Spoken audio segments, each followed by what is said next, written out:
Rafita ya te sentía coanfitrión, ¿vale?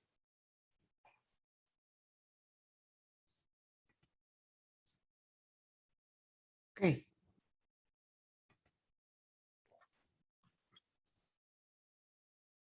Gracias. ¿Me escuchas, Dinora? ¿Me escuchan?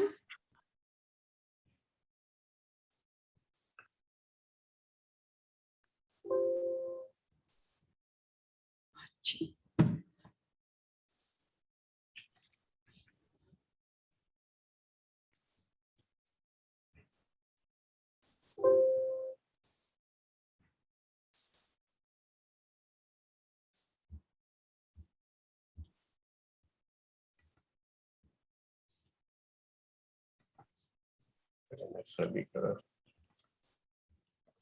Hola.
Modelo educativo en el que estamos. De 2006, todavía vigente, digamos, porque todavía no se han aprobado los nuevos currículos que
a nuestro conferencista magistral que está atento desde tiempo atrás en nuestras comunicaciones y desde luego puntual en esta sesión a la que yo tuve dificultades por llegar.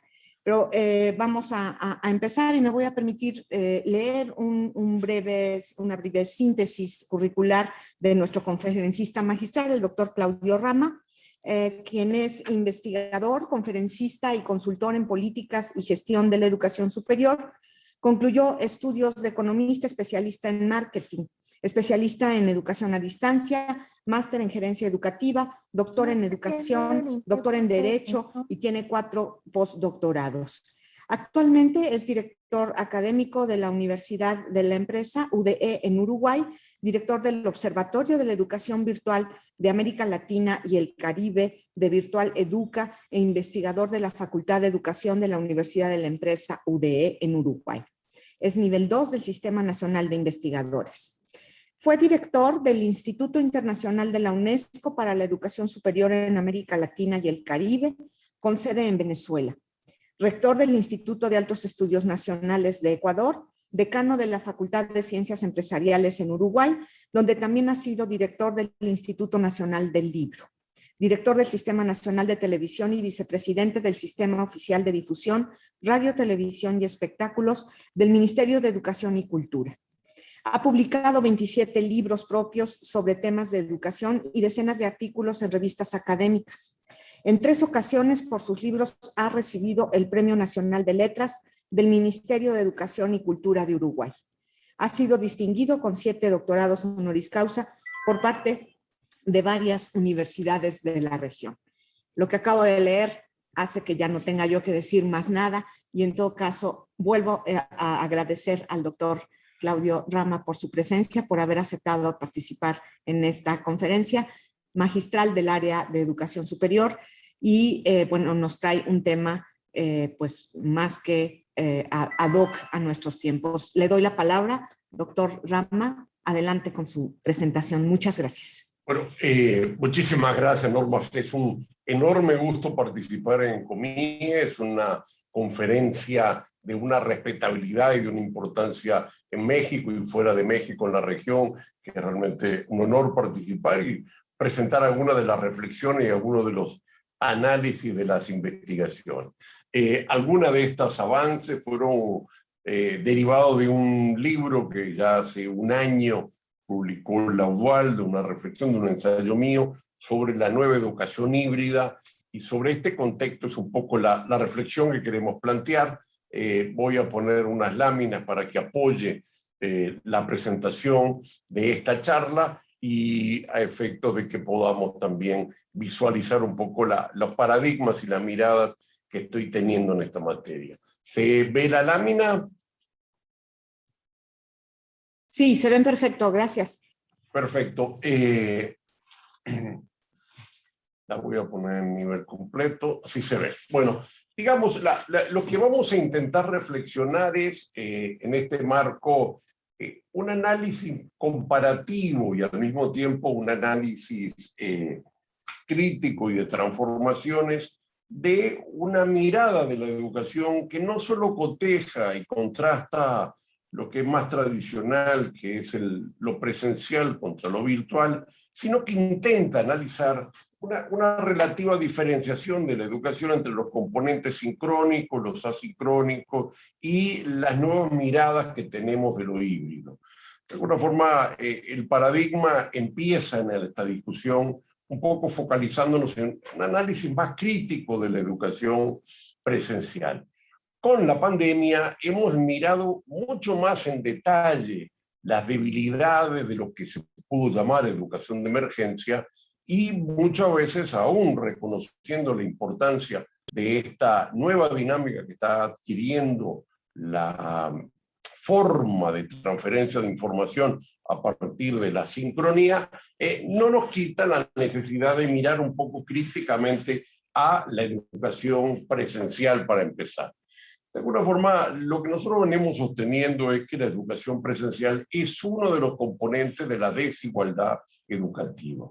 La desigualdad educativa, que es uno de los fenómenos fundamentales de la investigación académica, no solo remite a las estructuras de la distribución de los ingresos en las naciones y la distribución desigual de las capacidades culturales o de las capacidades de inversión física de las diversas instituciones, de los salarios de los docentes, sino que la desigualdad también está dada por la propia modalidad educativa según nuestra mirada.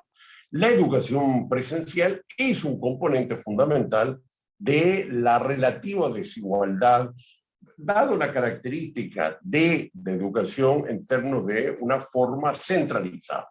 La educación se caracteriza por ser un sistema de concentración de actores, concentración de estudiantes, concentración de docentes, con una estructura que obliga a una movilidad de los docentes y los estudiantes para el centro educativo. Es un modelo que requiere altas escalas físicas de inversión y que por lo tanto se coloca en algunas áreas de las estructuras geográficas de los países. Un estudio muy interesante que en México se hizo, que se llamó Las soledades urbanas, focalizaba y mostraba dónde estaban las instituciones educativas, fundamentalmente localizadas en las vías centrales, en las calles más importantes, y cómo había un proceso correspondiente a desigualdades geográficas. Bueno, ese modelo en general es parte de la desigualdad regional, de la desigualdad de localización que tienen las instituciones.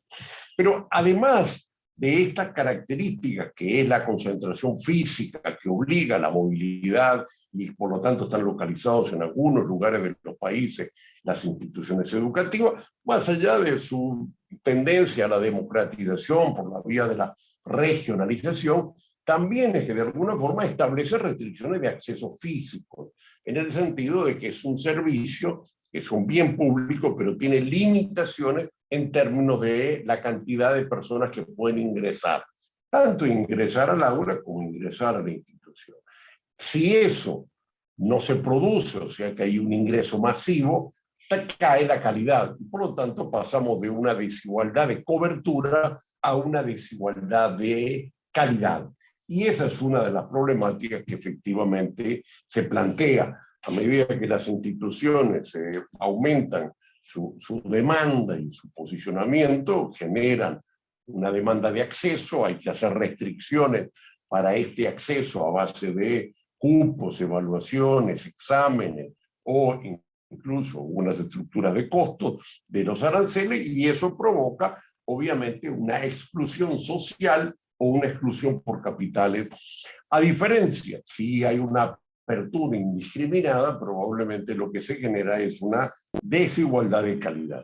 Por lo tanto, podríamos decir que la educación presencial en sí estructuralmente limita el derecho a la educación, en el sentido que establece limitaciones geográficas o limitaciones correspondientes a los accesos y por lo tanto una selectividad, o finalmente una deformación del objeto de la educación por un deterioro de la calidad educativa cuando hay un ingreso masivo. Este escenario de alguna forma se debe a una lógica económica y también a una lógica tecnológica. O sea, la educación presencial reúne dos características. Reúne una forma tecnológica dada porque el transmisor es el cuerpo humano. El cuerpo humano tiene una limitación en términos de voz, es imposible poder hablar ante 500 personas, es imposible mantener una atención tutorial y asistencia en un escenario masivo, y eso ha llevado a un formato en el cual se establecen grupos, y la eficiencia del aprendizaje está en grupos.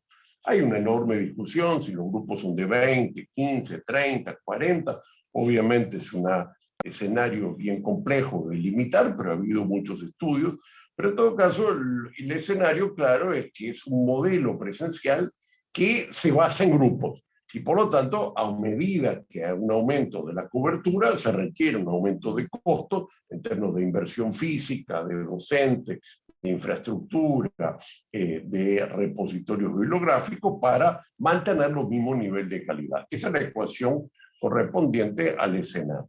Por lo tanto, el modelo de la desigualdad, el modelo de las limitaciones de la educación presencial es estructural a un modelo técnico, a un modelo tecnológico, dado por las características muchas veces del cuerpo humano y dado por las características de este formato, que fue un formato inventado hace ya muchos años, pero que en todo caso fue el aula, la centralidad del aula, la centralidad del docente, la institución estableció una estructura de lo que un poco se llamó la fábrica educativa napoleónica, que es el currículum a tal hora del profesor tal en el aula tal, y se estructura un formato que obviamente tiene fuertes limitaciones en los ingresos de afuera o en la inflexibilidad. Esto es resultado de que en general la educación siempre se basa en un equilibrio de calidad, costos y cobertura. Esta es una relación inversa que tiene el modelo presencial, en el cual a medida que aumenta la cobertura, si no aumentan el financiamiento, porque incrementan los costos, la calidad cae. Y por lo tanto es un triángulo de equilibrio.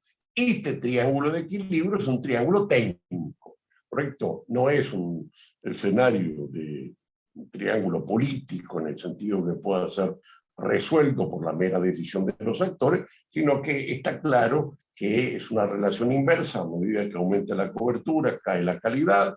A medida que se quiere aumentar la calidad, hay que aumentar los costos para manteniendo la misma cobertura, para aumentar la calidad, y así tenemos una regla de tres que parte de la función educativa, pero es la función educativa de la educación presencial. Y esta educación presencial es una educación que caracteriza a nuestra forma de transmisión del conocimiento centrado en el cuerpo humano. Nosotros somos la lengua, somos el procesador de la cabeza, somos el operador no solo de la transferencia de información, sino también de la atención individualizada a los estudiantes, que no podemos hacerle y tiene que ser una atención de grupos. Se pasó de un modelo de enseñanza tutorial, presencial, individual, de élite, a un relativo modelo de masa, pero limitado el modelo de masa. Este escenario, de alguna forma, también está basado en que es una actividad intensiva de trabajo. O sea, si uno lo mide por el tema correspondiente a la productividad de los docentes está limitada. No podemos atender a 200, 300 estudiantes, sino que está limitada nuestra capacidad de brindar un servicio efectivamente a una lógica presencial de pocos minutos. Y esto hace que en general haya sido analizado entre los primeros estudios que hizo Toffler en la década del 60 y que han hecho algunos estudiosos, de que es un sector intensivo en trabajo y que como tal sector intensivo en trabajo, su productividad es baja y no se beneficia de las innovaciones tecnológicas.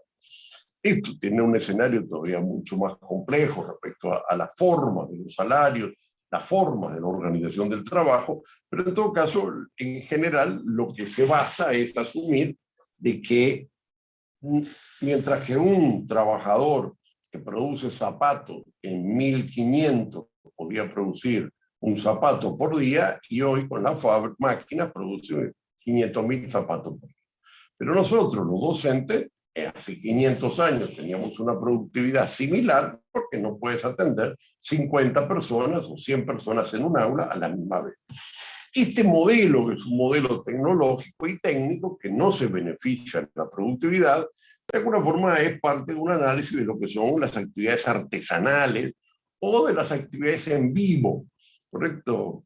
Por ejemplo, el sector de salud, una atención individual que se hace por parte del médico, el músico, es una actividad presencial que obviamente tiene una limitación y no puedes poner más allá de la industria cultural, en un aula, en un concierto con 10, 15.000 personas, hay limitaciones.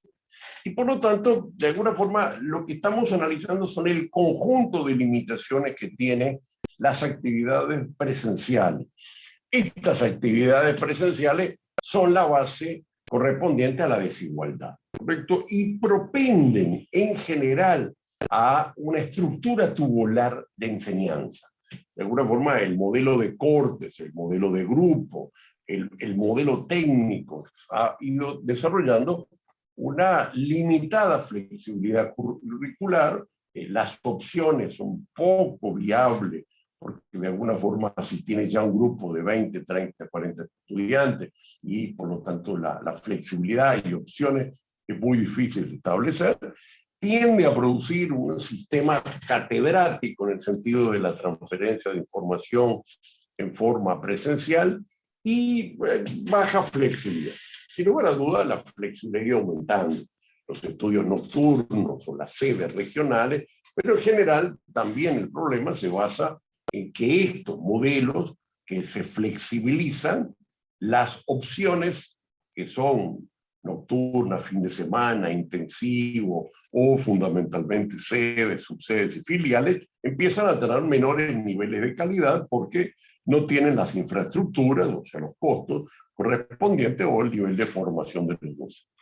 O sea que podríamos considerar que en general el modelo presencial es un modelo que corresponde a un tiempo histórico de un escenario tecnológico, que corresponde a un límite en términos de que tiene limitaciones a su incremento de cobertura y de calidad, y también que efectivamente está sujeto a que permanentemente crea desigualdad.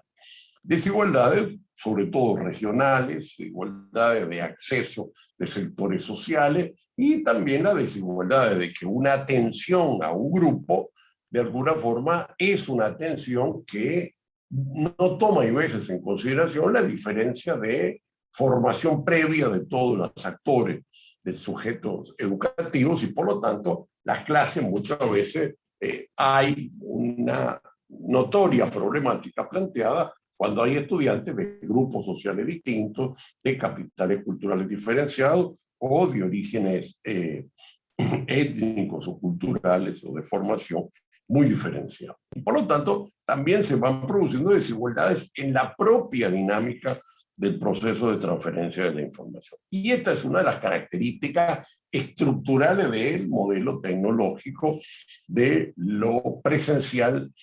Esta dinámica, de alguna forma, también ha tenido limitaciones en transformarse, ¿correcto? O sea, lo primero que es que esta desigualdad la queremos analizar claramente. Bueno, yo te ofrezco educación, pero la educación tiene que ser los días lunes a viernes, en el horario de 8 de la mañana a 12, en el lugar tal, con el profesor tal. Porque de alguna forma es un servicio en el cual está condicionado por estos escenarios técnicos. Estas estructuras se han ido reforzando y se han mantenido en parte también por las resistencias a salir del modelo presencial. Resistencias que tienen que ver, como toda resistencia, con paradigmas intelectuales y estructuras de poder, ¿correcto? De los equipos docentes, de los equipos estudiantiles que están adentro, de las normativas, de las legitimaciones, y obviamente también de las estructuras sindicales y políticas y corporativas que de alguna forma se alimentan en el modelo presencial.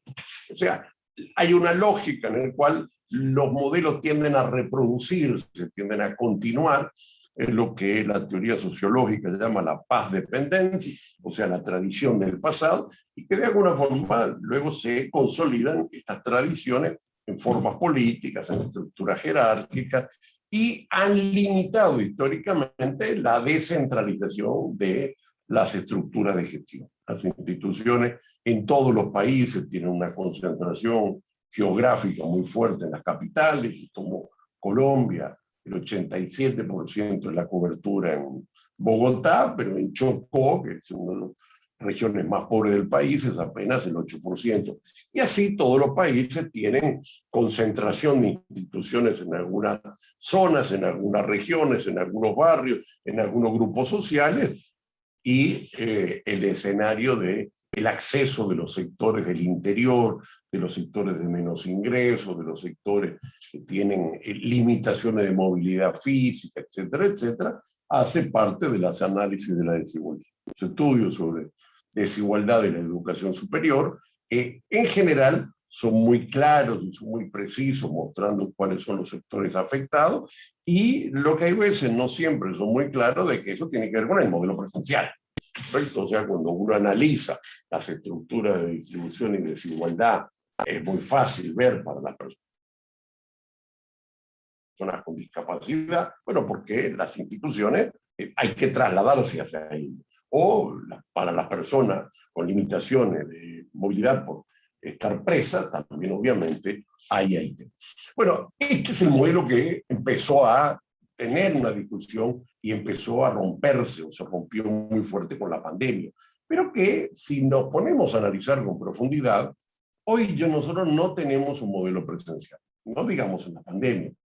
Desde hace muchos años no hemos tenido un modelo presencial, sino que hemos tenido un modelo híbrido, pero un modelo híbrido con una característica diferenciada. ¿Qué significa? Que desde la irrupción del libro, desde la irrupción de los recursos de aprendizaje, lo que hemos separado la enseñanza del aprendizaje y hemos separado lo sincrónico de lo asincrónico. En el era donde actuaba lo presencial y lo asincrónico tendía a ser no presencial. Lo asincrónico en general es el sujeto con el libro, el trabajo en la biblioteca, la práctica de extensión, un conjunto de actividades que no se estaba realizando en el aula. Y de hecho, en el proceso de aprendizaje, hoy hay una parte del aprendizaje sujeto a la transmisión en el aula y otra parte que cada vez más lo vemos en los tiempos de dedicación de las estudiantes o en las formas en las cuales se adquieren las competencias, que no son meramente teóricas, o la importancia de los componentes prácticos, cada vez está fuera de la dinámica del aula o de la dinámica presencial, trabajando con el recurso de aprendizaje, el libro. Y así hemos visto un avance de los recursos de aprendizaje en esta materia. Este paradigma, lo que estoy empezando a plantear es que nosotros no tenemos una educación presencial. O sea, nosotros tenemos una educación híbrida.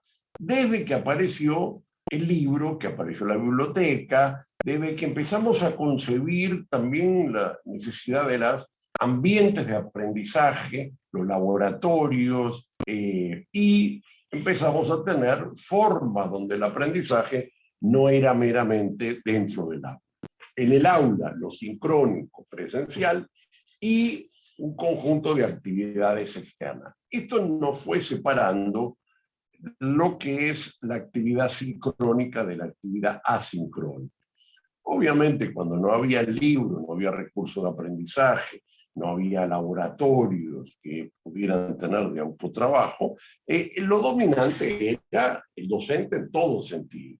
Y por lo tanto, las actividades sincrónicas eran dominantes, lo asincrónico, que es trabajar con el recurso de aprendizaje o directamente en el autoaprendizaje con los ambientes externos o en la extensión, bueno, estos elementos fueron cada vez aumentando.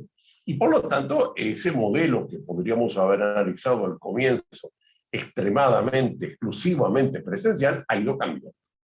Hoy no aprendemos como antes de la existencia de los recursos de aprendizaje, del libro, de la biblioteca, de los laboratorios y de las concepciones en el cual el aprendizaje no es solo catedral. De alguna forma, el caso más claro que lo tenemos es con la educación a distancia. La educación a distancia, que se basa en el recurso de aprendizaje, ha tenido una actividad sincrónica, que es una actividad tutorial o una actividad intensiva, y el resto, en las diversas generaciones, como decía Tony Bates, en relación a la educación a distancia, o sea, la generación del libro, de la radio, de la televisión, o de los videocasetes, o de los diversos CD inclusive en esta materia, va transformando la dinámica a un elemento donde lo sincrónico y lo asincrónico se establecen diferenciadamente.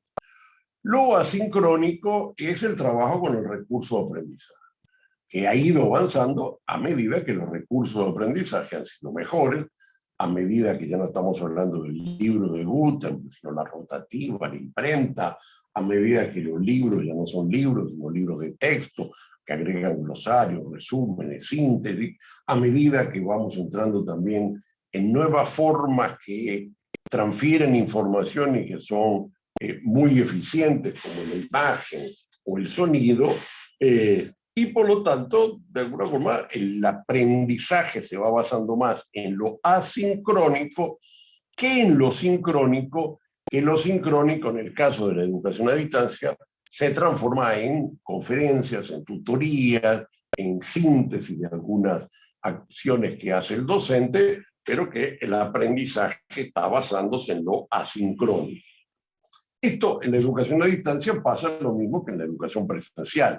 Pasa que la educación a distancia lo tiene más estructurado.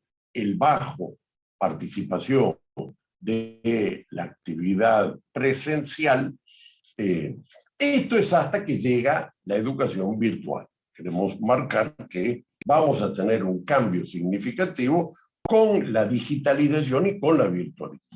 El cambio en la educación comienza con parte de la transformación que nos va a dar la revolución digital, el ciclo digital, el pasaje de una actividad analógica, de un ciclo industrial a un ciclo digital, por dos elementos. Uno, porque lo analógico no permite la interacción. Entonces, por lo tanto, la interacción se limita a la actividad sincrónica, donde el docente, en la interacción con el estudiante, responde las preguntas, se responde a las problemáticas de consultas particulares. La educación, para ser tal, tiene que tener la pregunta, tiene que tener la interacción como elemento fundamental. Y eso no lo producen los bienes analógicos. Por lo tanto, en el modelo previo al digital, lo sincrónico era presencial y era complementario, imprescindible para la posibilidad de la actividad sincrónica asincrónica, que se realizaba con recursos de aprendizaje analógicos planos.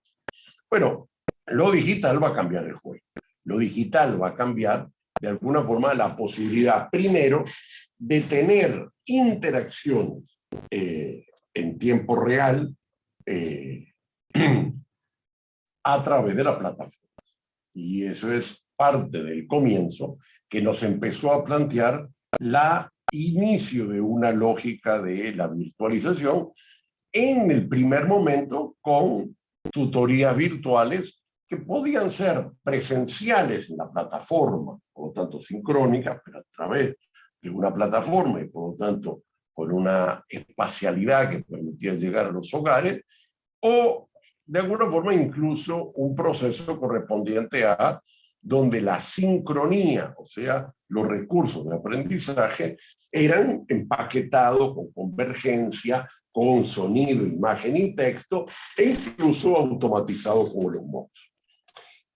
Aquí empezamos a ver, por lo tanto, una construcción diferenciada del modelo educativo en el cual lo sincrónico puede seguir siendo presencial, pero empieza a haber una sincronía dentro de la plataforma en la interacción, en general solo limitada al chat, porque no tienen el ancho de banda, no tienen la conectividad, y por lo tanto la plataforma más es útil como espacio de apoyo para los recursos de aprendizaje, y son repositorios bibliográficos, recursos de aprendizaje, lugares de interacción y de alguna forma de chateo o de consulta, más en tiempo no sincrónico, sino asincrónico, porque la gente trabaja en plataforma.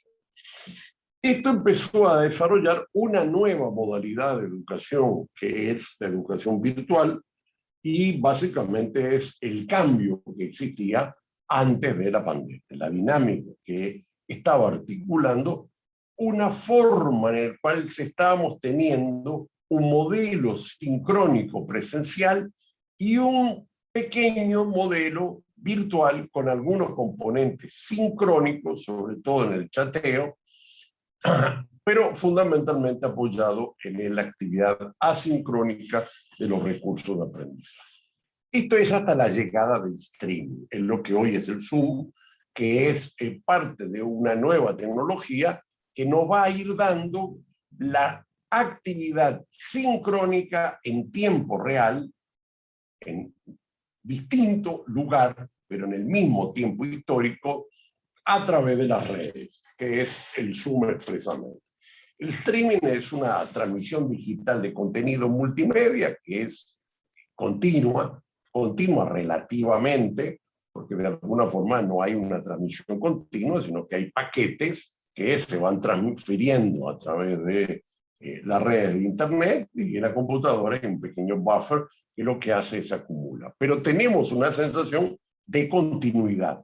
Lo mismo que en el cine, uno va a ver una vieja película y la vieja película parece una continuidad, pero la realidad está estructurada sobre 24 fotogramas y esos 24 fotogramas pasan en un segundo y por lo tanto nuestra retina registra un escenario de continuidad. Ahora, no es una continuidad cinematográfica, es una continuidad de los bytes, pero efectivamente es el buffer que determina la transferencia de paquetes. El streaming es el escenario que va a transformar la forma de la educación sincrónica. La educación sincrónica, que antes solo podía ser realizada en forma presencial, porque tiene una interacción, y yo aquí puedo cortar y usted me puede hacer una pregunta, y podemos tener ya no una conferencia, sino una dinámica, como va a ser posteriormente, de preguntas y respuestas, o interacciones o debate, y por lo tanto entramos en otro escenario que es una forma diferenciada de la sincronía, que es no presencial, en términos de que no es en el mismo lugar. Sí es en el mismo tiempo, que esa es la característica de la sincronía. Pero antes teníamos una sincronía presencial que era en el tiempo y en el lugar igual. Y se apoyaba o apoyaba a una asincronía que obviamente es en distinto lugar y en distinto momento. Como es un libro, lo puede leer hoy, lo puede leer mañana, lo puede leer en el aula o lo puede leer fuera del aula o en cualquier lugar. El streaming es una derivación de lo que son las inversiones en tecnología a través de la construcción de una sociedad en red, ¿correcto? Que permite transmisiones en tiempo real, bien sea de paquetes preproducidos, como es Netflix, las películas no están a la misma vez, sino que fueron preproducidas, o efectivamente en tiempo real, como es esta actividad que tenemos ahora y como es la actividad docente. Lo otro es más paquetes estilo MOOC. Bueno, el streaming crea una nueva dinámica de educación virtual en tiempo real sincrónico, que combinada con las actividades asincrónicas tipo LMS, que son las plataformas Moodle, o los MOOCs, que es una plataforma empaquetada en el sentido que no hay actividad tutorial, permite una nueva educación. Y es una nueva educación porque agrega lo sincrónico y lo asincrónico. Esto al mismo tiempo está determinando un pasaje fundamental a una lógica de internacionalización de la educación, en el sentido de que el escenario empieza a ser que tú puedes tener 3 clases sincrónicas con un profesor o físicas presenciales con un profesor, y la cuarta puede ser sincrónica con un profesor que está fuera del país. Por lo tanto, empezamos a tener una dinámica de articulación de lo que es el proceso de enseñanza, la interacción, el acceso a la información, el acceso a los contactos y a la dinámica de aprovechamiento, de creación de capacidades y competencias externas, que es muy superior. Esto nos da, de hecho, una nueva educación híbrida. Si antes teníamos una educación híbrida que agregaba componentes sincrónicos, presenciales, y componentes asincrónicos que eran de los recursos de aprendizaje, y esta es la capacidad, la situación desde que aparecieron las industrias culturales hace 500 años, ha ido avanzando sistemáticamente el aprendizaje basado no en la sincronía, sino en un recurso de aprendizaje. Ese era analógico. Ahora estamos en el nacimiento de una educación sincrónica y asincrónica, que es híbrida, por lo tanto, pero digital. ¿Correcto? O sea que no solo tenemos una convergencia de texto, imagen y sonido en lo asincrónico, sino también en lo sincrónico, porque yo puedo sacar aquí una lámina, o puedo poner, obviamente, la lámina que estamos apoyando, y por lo tanto tenemos los dos modelos correspondientes. Y esto plantea una dimensión significativa en el sentido de los tiempos y los lugares de los procesos de enseñanza sobre la base de la interacción. Antes teníamos que la interacción estaba en un formato sincrónico, ¿correcto? Y la no interacción en lo asincrónico. Uno que no era presencial, que era presencial, y el otro que era analógico. Ahora ambos son digitales. Tanto el recurso correspondiente a esta lámina, que obviamente es asincrónico, que es un recurso de aprendizaje, como mi palabra y mi voz, que es sincrónica a la vez. Y hace una convergencia de lo sincrónico y de lo asincrónico. Obviamente, lo asincrónico es mucho más complejo, tiene multimedia, tiene PDF, tiene texto, tiene desarrollo de software que van complementando. En este escenario podríamos hacer entonces, por tanto, una revisión conceptual. Primero tuvimos una educación presencial hasta que aparecieron las industrias culturales. Desde las industrias culturales aparecieron modelos híbridos, donde en forma diferenciada se articula la teoría y la práctica, el aprendizaje del profesor, la enseñanza, con el autoaprendizaje del estudiante, etcétera, etcétera, y van formando una dinámica híbrida del proceso de enseñanza-aprendizaje. Con lo digital, primero nace la actividad digital apoyando lo asincrónico en las plataformas y en móvil. Y ahora, con el streaming, vamos a entrar en la sustitución o la complementación de lo presencial en un marco de lo digital. Esto cambia completamente y plantea una nueva rediscusión de cuáles son las bases de lo presencial tradicional y las bases de lo sincrónico virtual, o cuáles son las actividades sincrónicas presenciales y las actividades sincrónicas virtuales. La sincronía ya no es sinónimo de presencialidad, sino que la sincronía puede ser presencial o puede ser virtual, y por lo tanto la discusión empieza a ser en la conformación de un modelo educativo en qué actividades conviene hacer actividades presenciales reales y en qué momento corresponde hacer actividades presenciales virtuales o sincrónicas, como estamos en este momento.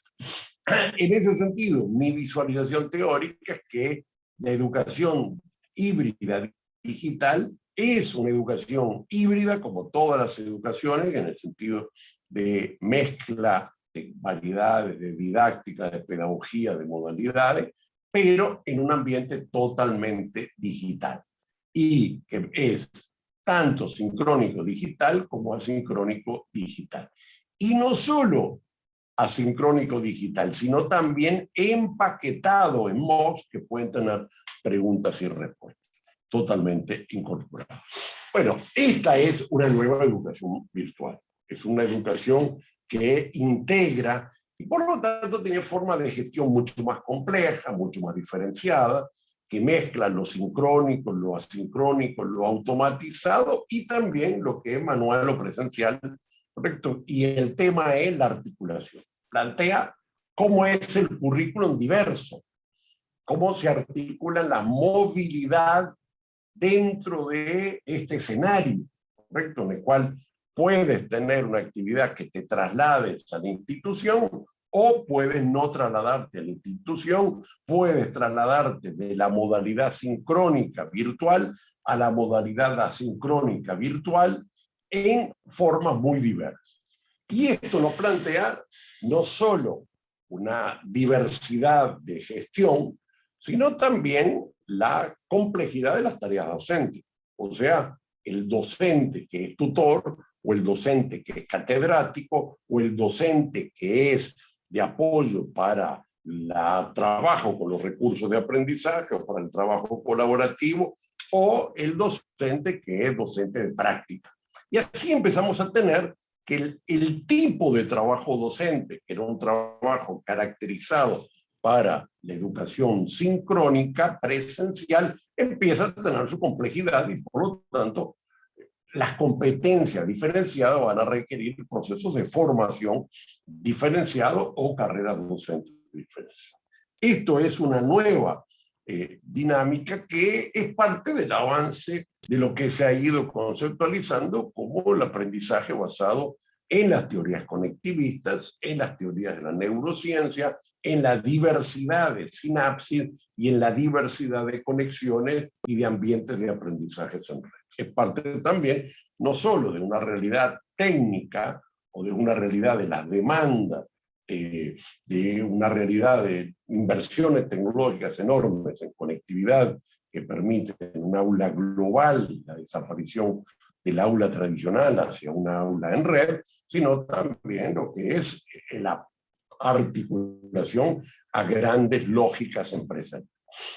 Esta requiere una mayor flexibilidad curricular, ¿correcto? O sea, el pasaje de lo presencial a lo virtual, de lo sincrónico a lo sincrónico, del laboratorio al aula, del aula al libro, del libro al recurso, permite también superar este modelo presencial de cortes, de grupos, una mayor individualización del aprendizaje y por lo tanto también va a permitir un aumento de la cobertura. Si decíamos al comienzo que la educación presencial, la educación desigual, una educación relativamente de élite, porque no permitía ni abaratar los costos, ni aumentar la cobertura sin caer la calidad, hoy estamos teniendo un formato diferenciado que permite una mayor pertinencia y por lo tanto también va generando nuevas pedagogías. Y vamos a ver crecientemente tanto nuevas diferenciaciones de pedagogía como de tareas docentes. Porque el modelo virtual es un modelo de estructura diferenciada. No es una ecuación de segundo grado que es lineal, sino que a medida que aumenta la cobertura, ¿correcto?, van cayendo obviamente los costos porque los recursos de aprendizaje se utilizan con más estudiantes o porque las clases sincrónicas en red permiten no una limitación a un aula de 20, 40 estudiantes, sino que permite algunos niveles catedráticos mayores. Pero obviamente aquí tenemos cuáles son las limitaciones de este modelo, todavía que es lo que vamos a profundizar al final. Y lo que interesa marcar es que lo que estamos construyendo es no solo un modelo educativo híbrido digital, sino también reconociendo las carencias que tiene lo digital en términos de la apropiación de competencias. Yo quiero ahí marcar las limitaciones de la educación híbrida digital. Las hemos visto ahora durante la pandemia, ¿correcto? Y hay muchas, ¿correcto? No solo que tienen que ver con la estructura curricular, que es muy difícil pasar de un curso presencial a uno virtual, o la ausencia de un enfoque centrado en los estudiantes individualizados, sino que son más de grupos de cantidad de estudiantes mayor, ¿correcto? La carencia de competencias de los docentes para trabajar en ambientes virtuales y al mismo tiempo también las limitaciones de conectividad, de equipamiento de los países, las regiones o inclusive de la diferencia de recursos de los seres humanos y los estudiantes. Hay limitaciones, claro, también legales.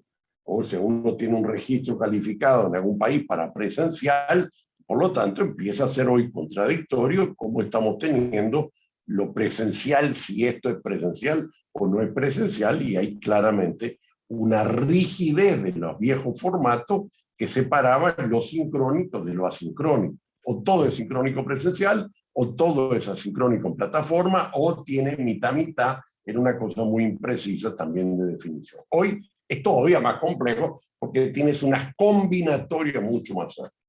Pero para mí, al final, estas limitaciones son limitaciones de los derechos de cuarta generación, que son los derechos digitales.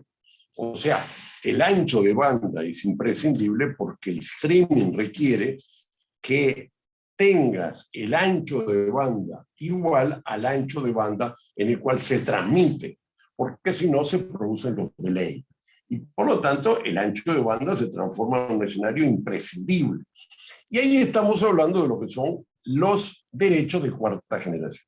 Derecho a la conectividad, el derecho al acceso a los bancos de datos y la información internacional, el derecho a Internet, también el derecho al secreto en términos de la intimidad, de la privacidad de la información en red, y empezamos a entrar en un conjunto de problemáticas que tienen que ver con las limitaciones que hay a los derechos de cuarta generación. Para poder ingresar a una educación virtual o híbrida digital, lo que limita fuertemente son los derechos de cuarta generación, los derechos digitales. Pero si estos no se resuelven, no podemos tener el amplio derecho a la educación, porque el derecho a la educación no es el derecho a la educación presencial. El derecho a la educación es el derecho a la educación en general y en mayúscula. Y lo que hemos visto, la educación presencial limita nuestros derechos. Y por lo tanto, empieza a haber nuevos paradigmas en esta materia. ¿Por qué es necesario también incorporar un modelo presencial en este modelo híbrido? Bueno, por las limitaciones de conectividad, porque hay desigualdades en el acceso a estos derechos, porque también la educación no es solo el acceso a la información y las competencias, sino hay demandas estudiantiles y sociales de interacción, de vida social, de dinámicas políticas y culturales, del control de las evaluaciones, que de alguna forma, más allá de estar en las limitaciones tecnológicas, que algún día se podrá estar, hoy hay enormes limitaciones para realizar una evaluación continua o una evaluación objetiva, así como, sin lugar a duda, a medida que entramos en una enseñanza que se busca más focalizarse en la adquisición de competencias, en la necesidad de actividades prácticas o incluso los requisitos que tiene el trabajo colaborativo, que es un trabajo colaborativo muy difícil de realizar en red. Todo ello, de alguna forma, impulsa mantener un modelo híbrido en el sentido de componentes no digitales en el trabajo. Por lo tanto, tendremos un modelo digital que agrega componentes sincrónicos y asincrónicos digitales, pero también que tiene componentes sincrónicos presenciales, vinculados a estos elementos, como decía, de demanda, de interacción, de marco normativo, de evaluaciones, de componentes prácticos, de aprendizaje colaborativo, etcétera, etcétera. Y ahí vamos a ir encontrando la complejidad de este nuevo modelo, que es un modelo, como todos, vinculado también a nuestra base tecnológica. Así como teníamos una tecnología, la del cuerpo humano exclusivo, para todas las actividades de la agricultura en adelante, hoy tenemos otra tecnología para la interacción entre nosotros y los otros sujetos, o sea, como relaciones sociales, y también en relación con la naturaleza. Por lo tanto, obviamente, cambian las características. Tradicionalmente nosotros medíamos las limitaciones y las diferencias de los modelos presenciales y a distancia. Y esto todavía sigue existiendo claramente. Bueno, es obvio que la eficiencia no está cada vez más en los modelos presenciales, sino al inverso. La eficiencia está en los modelos virtualizados o en red, y en ese sentido, hoy estamos pasando, antes de una educación presencial con apoyo en componentes analógicos o digitales, a una educación donde lo digital es cada vez más importante y que tiene apoyo en componentes presenciales. El avanzamiento variará por la resistencia, por los marcos legales, por los costos, por los paradigmas intelectuales, pero es claro que vamos a una nueva lógica híbrida en relación a los sistemas educativos. Por aquí me voy quedando y les agradezco mucho la atención y me pongo a vuestra disposición para comentarios, preguntas o reflexiones en la materia. Muchísimas gracias, doctor Rama. Muy interesante la exposición tal como lo esperábamos desde el origen. A mí me parece además que es tan bueno que cuando uno va siguiendo su exposición y generando algunas preguntas, la que sigue es la respuesta a la pregunta que uno había generado anteriormente. Entonces, bueno, pues hay seguramente muchos comentarios. Colegas de la apoyo, ¿cómo hacemos para ver si tenemos preguntas, comentarios del público? Estamos en muy buen tiempo, con una media hora para escuchar las respuestas del doctor Rama a partir de sus preguntas. ¿Cómo le hacemos? Pero es que estamos en otro sistema. Nosotros yo no veo los comentarios. Muchas gracias. Porque el sistema se reproduce, me decían, en YouTube, en otro caso. Sí, sí. Y en la plataforma misma del Congreso, nada más que nosotros no estamos viendo a los participantes dentro de la plataforma o YouTube, sino que estamos dentro. Pues yo había entrado de otro modo, pero a esa zona en la que no estábamos considerados para la coordinación de esto. Por eso me tardé en regresar, pero ahora nos están escuchando y entonces me entenderán que yo lo que había hecho era entrar por la vía como público y no por la vía como claro. Entraste como en YouTube. Exactamente, entré por la plataforma, entonces eso es lo que ocurre. Pero ahora el tema aquí es que al estar en este nivel de la transmisión no tengo directamente las preguntas, pero seguramente se estarán generando las preguntas, los comentarios. Este es un caso claro en el cual hay interacciones de redes. La red de YouTube, la red de Facebook, la red que pueda tener específicamente esta de Zoom. Entonces, los puntos todavía de limitación a algunos niveles de interacción están dados por redes distintas. Que tú no puedes pasarle una pregunta de YouTube a Zoom, porque muchas veces son de empresas distintas. Porque estamos en una lógica de terciarización con empresas. O sea, si no tuvieras Zoom, no podríamos tener esto.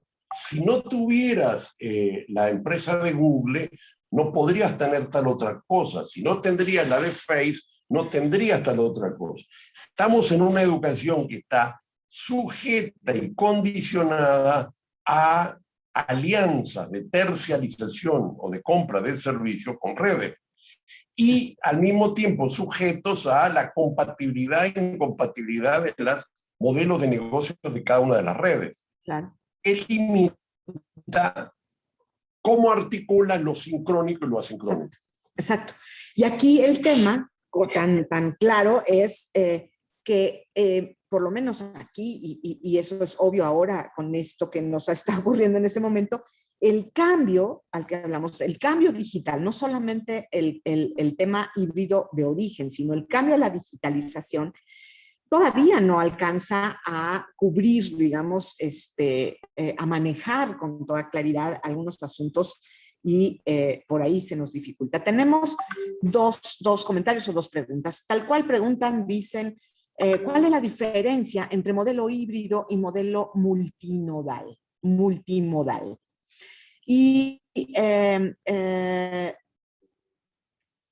dice que en entornos personales de aprendizaje, ¿cómo entrarán en juego ante esta nueva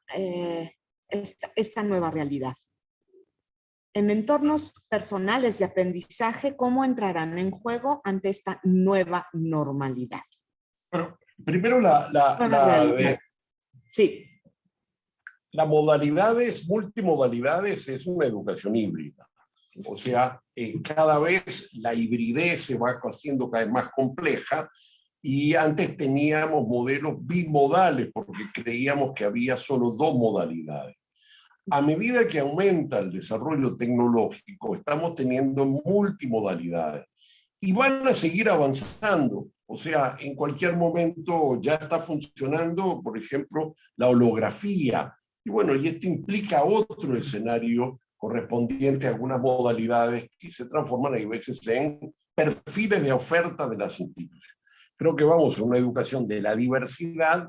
La diversidad se expresa en multipedagogismo, en multicurricular, en la multiversidad como universidad y también en la multimodalidad.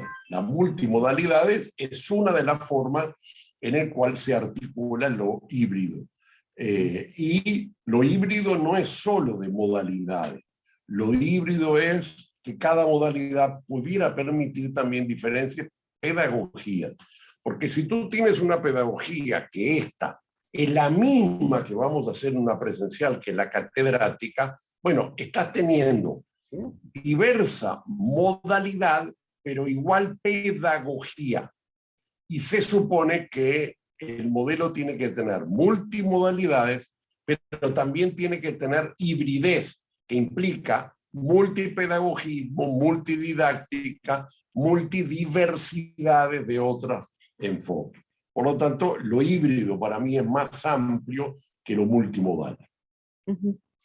Sí, y ahí, si me permite el comentario, quien ha hecho esta pregunta y en relación con la respuesta, lo que muchas instituciones o muchos académicos en la educación superior hicimos fue trasladar al Zoom la estructura de nuestros cursos tal como lo estábamos haciendo en la actividad presencial en este momento de pandemia. Y entonces, en ese sentido, pues la lógica pedagógica, didáctica de la multimodalidad, pues no se cumple y por lo tanto no estamos realmente en un modelo híbrido. Más bien eso también es normal. Sí, es normal eso. Digamos, cuando García Canclini analiza para los temas de cultura, en culturas híbridas, asume una forma asociada a la transculturización, en el sentido de que una cultura impone a la otra. Lo híbrido puede ser igualitario o desigual.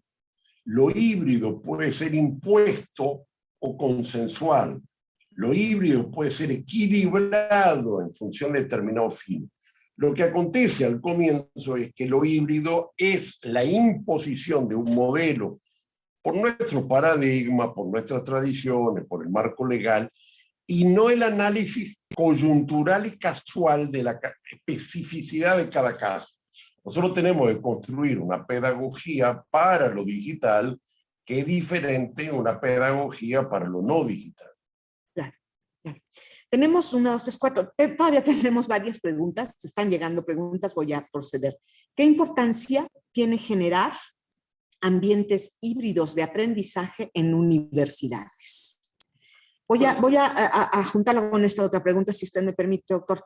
¿Cuáles serían las características de los ambientes híbridos eficaces? Digamos, nosotros tenemos un enfoque que ha ido avanzando, que es un enfoque por competencias. Y básicamente el enfoque por competencias se asocia a la existencia de múltiples competencias. Entonces, la pregunta tiene que ver que cuál es la pedagogía, la modalidad, la didáctica específica para cada competencia. Entonces, la construcción del desarrollo de un modelo educativo debe centrarse en, bueno, para transferir información, ¿cuál es el mejor modelo? Para generar debates y para generar prácticas en materia de salud, ¿cuál es el? Entonces, ahí hay que ir viendo un escenario de articulación y análisis específico. Yo tiendo a creer en la diversidad, pero también es que algunas modalidades son más eficientes que otras y hay que buscar la eficiencia.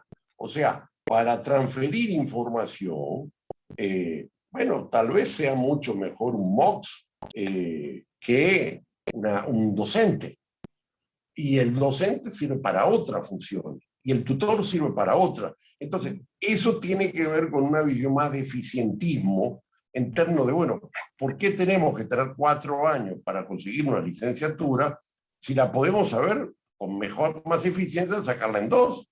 No sé, es un tema. Hoy acaba de poner en la mesa Google unos cursos de contador diciendo que con esos paquetes, en 6 meses gradúa un contador. Y lo dice Google, que piensa muy sólidamente las cosas. Bueno, probablemente porque el modelo de enseñanza que estamos haciendo no es eficiente, porque nos lleva 4 o 5 años para llegar a crear cierta competencia. Entonces, armar el equilibrio es un escenario imprescindible. Claro. Lo que nos lleva a una pregunta bien interesante sobre si habrá subvaloración de los títulos académicos obtenidos mediante educación híbrida. No, no, porque digamos, lo mismo pasa con la discusión de los títulos de educación virtual. El tema es que eso requiere nuevos sistemas de evaluación. Hoy yo creo que los sistemas de evaluación basados en la lógica de medir insumos y procesos no son ya importantes porque varían mucho los modelos. Lo que es importante es el aprendizaje. O sea, que el gato sea blanco o negro, que tenga 10% virtual, 15% presencial, 32% en MOOC, 44% tutorial, lo que fuera, no es determinante. Lo que es importante es si sabe cazar ratones, si sabe tener la competencia. Entonces, hoy tenemos un sistema de evaluación que mide el pelo del perro y no mide el resultado del perro o del gato. Claro.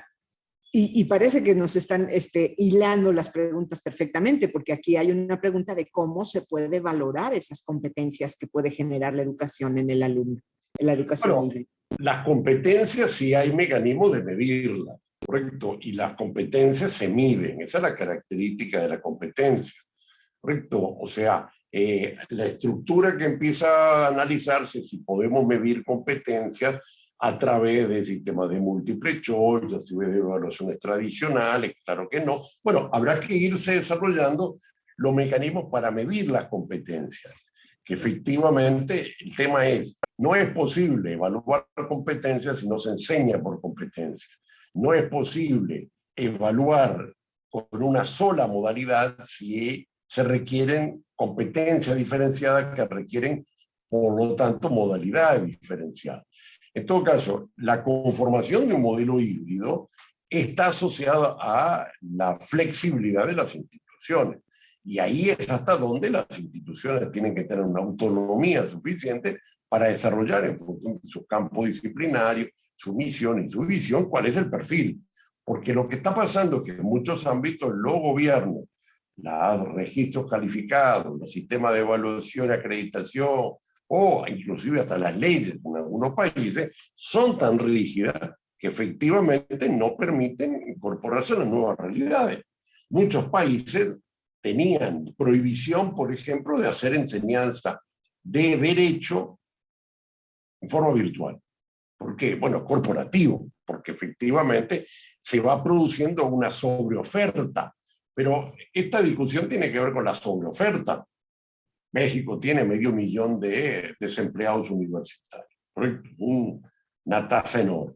Bueno, ¿cuál es la discusión? ¿Cerrar o mejorar la calidad? ¿O competir o que hagan posgrado? Yo creo que ahí hay un problema que refiere más al tema del mercado de trabajo y no a la modalidad educativa. Claro. Voy a unir dos preguntas asociadas, me parece, en el sentido que lo plantean.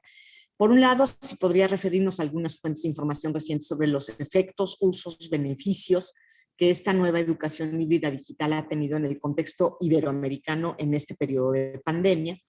Y por otro lado, su opinión hacia dónde nos encamina la educación latinoamericana después de esto que se ha llamado la enseñanza remota emergente. Pero con las palabras, todo el mundo inventamos nuestras palabras y no es que las inventemos, se basan en nuestro marco conceptual.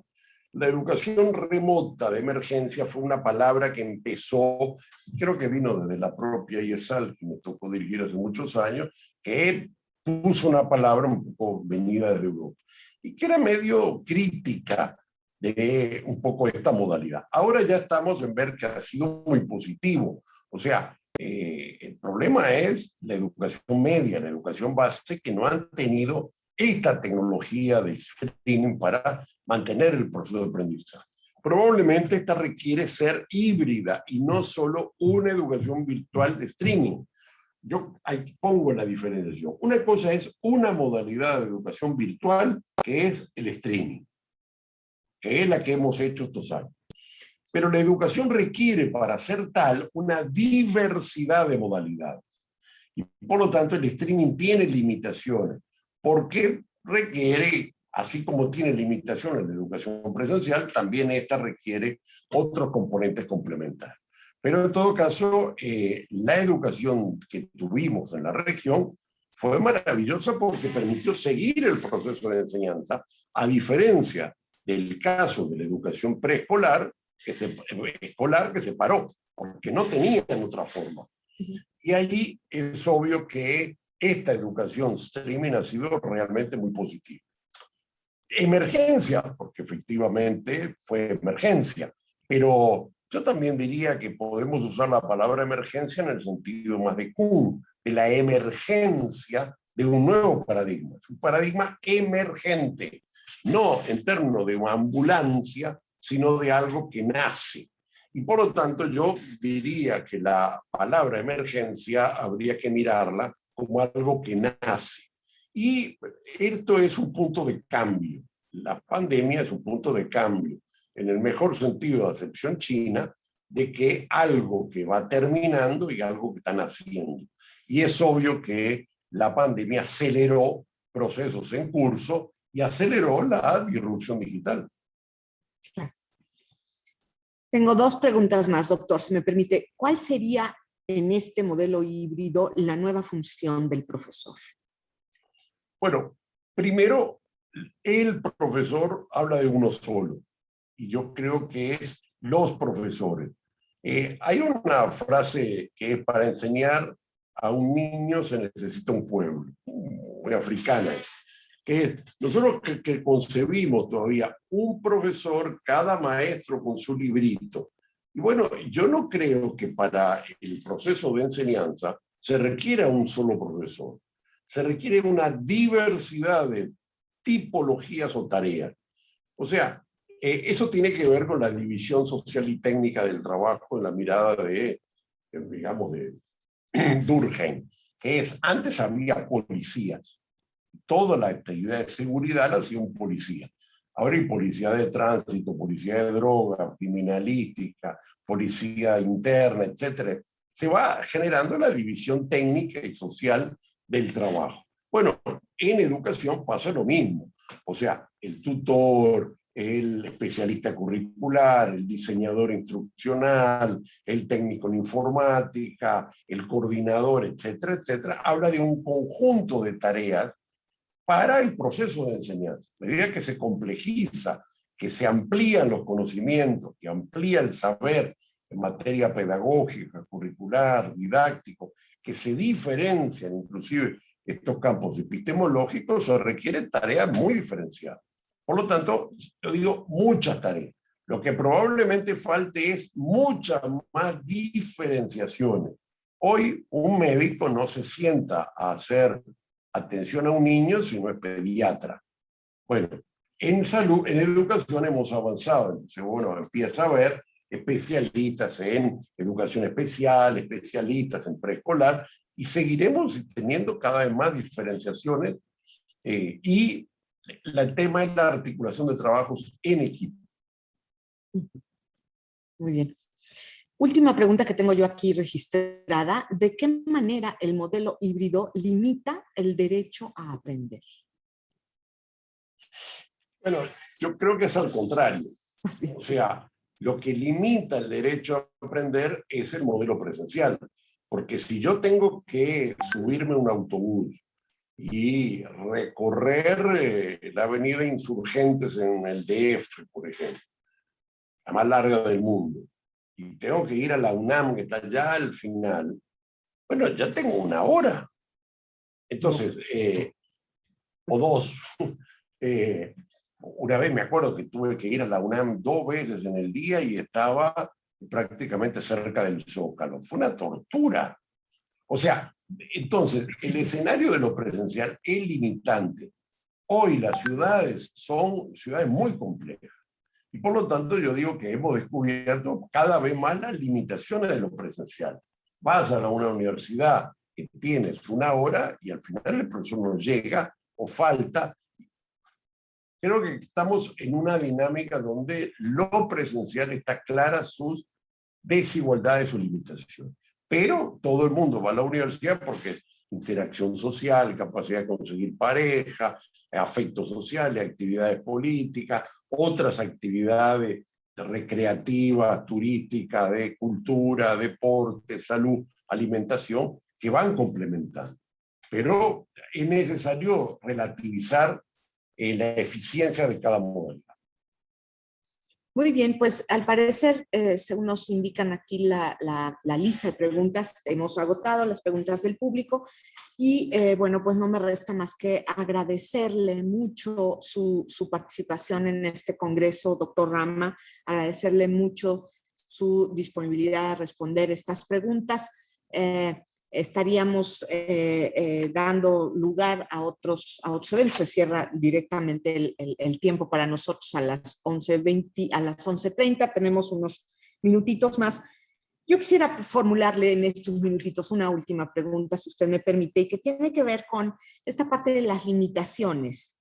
Me parece que esta cuestión que usted ha planteado, que me parece crucial, que es resolver los derechos digitales de cuarta generación para poder resolver el derecho a la educación, y que tiene que ver con este último tema que usted planteaba respondiendo esta pregunta del derecho a la educación.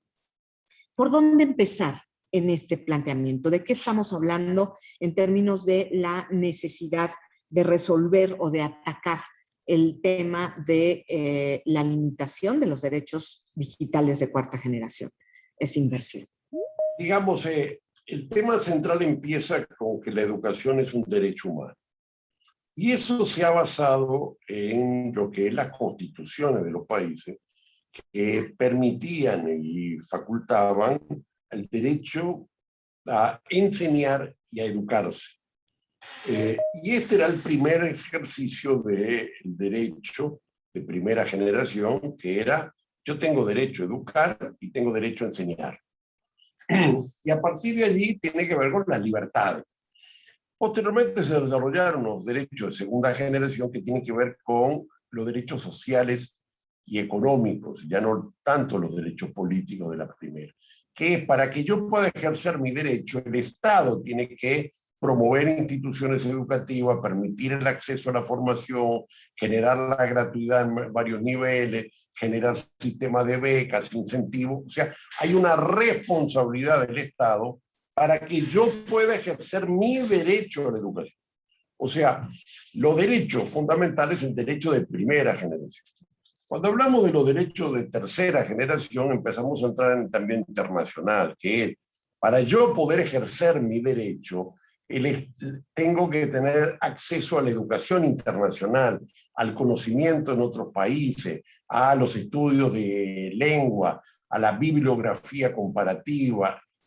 Los derechos de lo internacional son básicos para que yo pueda ejercer mi primer derecho humano a la educación.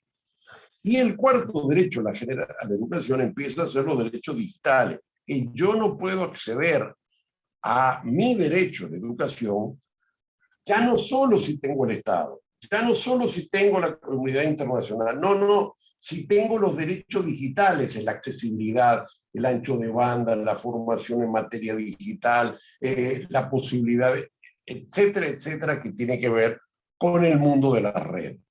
Entonces, de alguna forma, nosotros tenemos un derecho fundamental, que es el derecho a la educación. Pero ese derecho no se realiza a plenitud si no tenemos la libertad, si no tenemos los estados y la protección y la normativa social, si no tenemos la comunidad internacional por la especialización y el acceso a otros conocimientos, porque la educación es comparativa siempre, y si no tenemos los accesos a la sociedad digital en red.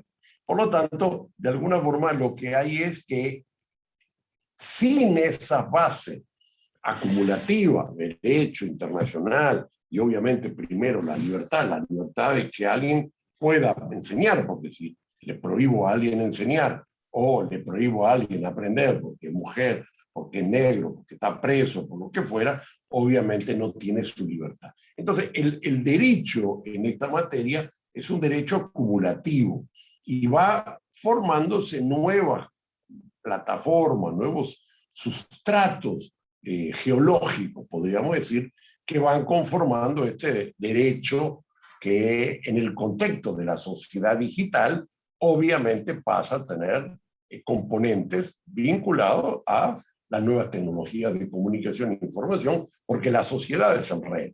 La sociedad, el aula, los recursos de aprendizaje, la investigación, el conocimiento, la diversidad, se expresa en redes. No es tan importante hoy que los libros tengan o no tengan aranceles para llegar a un país, sino que tenga conectividad y fibra óptica y ancho de banda para poder acceder a eso. Claro. Muy bien. Pues ahora sí estamos a punto de terminar con la sesión. Doctor Rama, nuevamente reitero el agradecimiento de parte del COMIE, del comité directivo, del presidente del propio consejo y de todo el público que nos ha seguido. Nuevamente, muchas gracias. No, fue un gusto participar y les mando un abrazo a todos y que terminen muy felices el evento tan importante y tan necesario en este contexto. Muchas gracias. Muchísimas gracias. Hasta luego. Muchas gracias a todos por su presencia y bueno, pues esperamos que continúen asistiendo a estas actividades el día de hoy. Todavía restan simposios, mesas de trabajo, etcétera, algunas otras conferencias, de modo que pues los invitamos a continuar con esto. Muchísimas gracias nuevamente y estamos en contacto. Doctor Rama, gracias.